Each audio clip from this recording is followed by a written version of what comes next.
Assalamualaikum, brother. How are you? Alhamdulillah, I'm fine.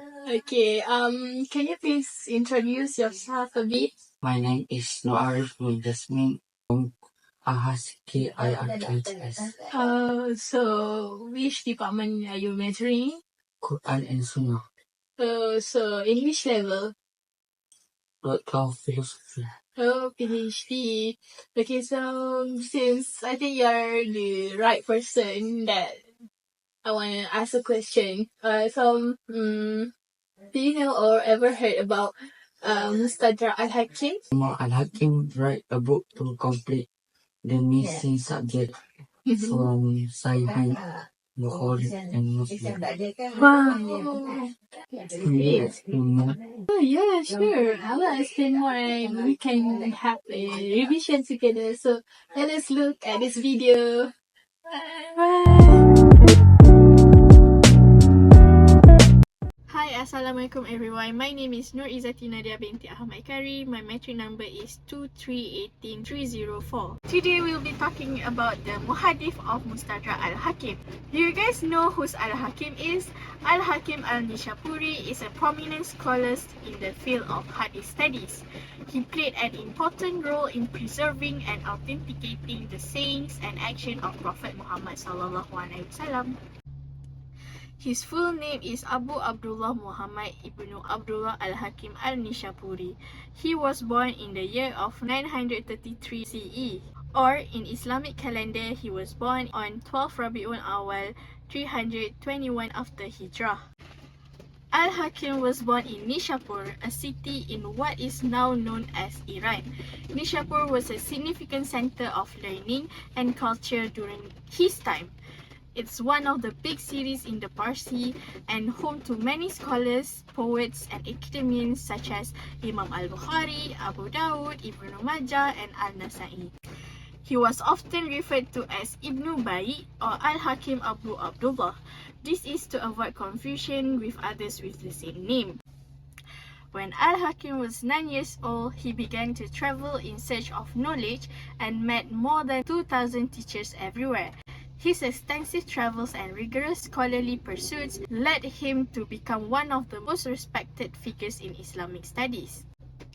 In his later life, Al-Hakim returned to his hometown of Nishapur, where he continued to immerse himself in scholarly activities. By this time, he had gained a significant amount of knowledge and had become one of the respected figures in the field of Hadith studies.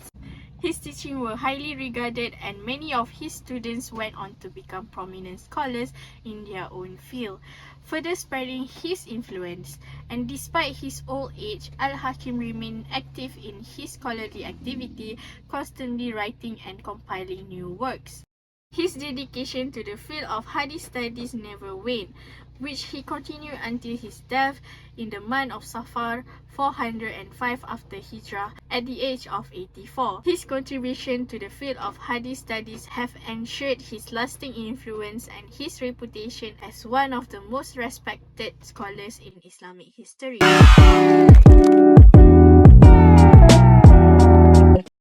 Okay, hi, Assalamualaikum warahmatullahi wabarakatuh. My name is Nurul Izati binti Mat Apri with metric number 2229834.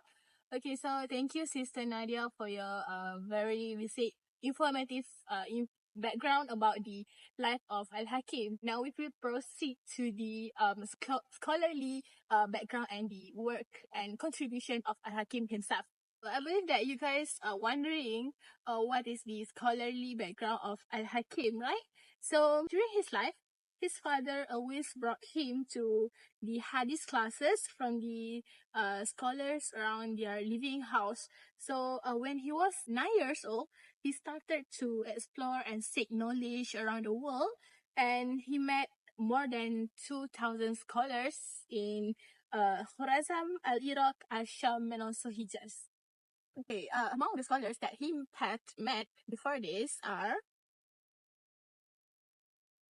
We know that Imam Al-Hakim is someone who is highly respected by the society. Al-Imam Al-Hafiz bin Abu Azhar Al-Harawi is one of the person or Imam under his guidance. So his works and contributions are, the first one, we have Al-Mustadrak, and also Tarikh Naisabur Al-Ikil, and the last one is Al-Makhdal ila As-Sahih. So his works and contributions are, the first one, we have Al-Mustadrak, and also Tarikh Naisabur Al-Ikil, and the last one is Al-Makhdal ila As-Sahih.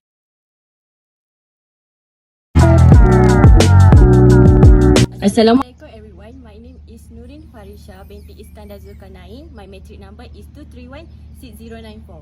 So do you guys know about the selling features of Al-Hakim's work? There are 3 selling features that I'll be sharing about Mustadrak Al-Imam Al-Hakim. So first of all, the meaning of Al-Mustadrak comes from an Arabic word that means meeting or reaching something. Secondly, Al-Imam Al-Hakim collecting hadith that coincides with the condition of a certain hadith practiced by Imam Al-Bukhari and Imam Muslim. Lastly, the word Al-Mustadrak is so famous with Imam Al-Hakim that when people mention Al-Mustadrak, people will not imagine anything but Al-Mustadrak Imam Al-Hakim. Next, we will move on to the methodology of Al-Mustadrak. In general, Al-Hakim's writing is the same as that used by Imam Bukhari and Imam Muslim. In addition, Imam Al-Hakim organized his Mustadrak according to the chapters of fiqh, and he mentioned as many as 37 books, and each book has dozens of chapters that tells about the contents of the hadith, starting from the book of faith until the book of Al-Ahwal, which means fear and pain. Now, you guys have received a new information about the salient features and the methodology. Next, we will move on to the criticism and influences by Imam Al-Hakim. Hi, my name is Nabila binti Hairul, and my metric number is 2317072. And today I will explain about the criticism of Mustadrak Al-Hakim. As we all know, Al-Hakim is one of the most prominent Muhaddith in his era, but despite having a lot of praises, there are also some criticism about his work and also about his fiqh. For example, Imam Muhammad bin Taqi has stated that Al-Hakim is a Rafiq Habib or evil Shia followers. And what does that mean? That means that he only pretending to be Sunni, but actually he is Shia and the fanatical followers of Ali, and also dislike Muawiyah. Regarding his work, Al-Hakim was considered to be less meticulous and also very lax, or what we call as tasawwuf, in recommending the status of hadith. Many Muslim scholars have been searched about the reason for his inconsistency, but not many explanations can be provided because Al-Hakim died not long after he finished compiled the Mustadrak Al-Hakim. And according to Al-Zahabi, is one of the critics of Mustadrak Al-Hakim, he said that in this book there are some of big or da'if hadith that are not met the standard of Al-Muslim and Bukhari hadith. Even if Al-Hakim intend to compile hadith or hadith according to the standard of Muslim and Bukhari, but he is not consistent in practicing it. For example, in terms of fiqh hadith, such as hadith that determine halal and haram, he is shabby about it. But in some terms of hadith, such as in muamalat and also in salah, he is tasahul. So this inconsistency has led to many criticism from other Muslim scholars. And because of that, some Muslim scholars question about Al-Hakim understanding about the standard of Sahih Hadith according to Bukhari and Muslim. Although there are some criticism about the book of Mustadrak Al-Hakim, but we cannot deny that Al-Hakim has many contributions in the field of Hadith.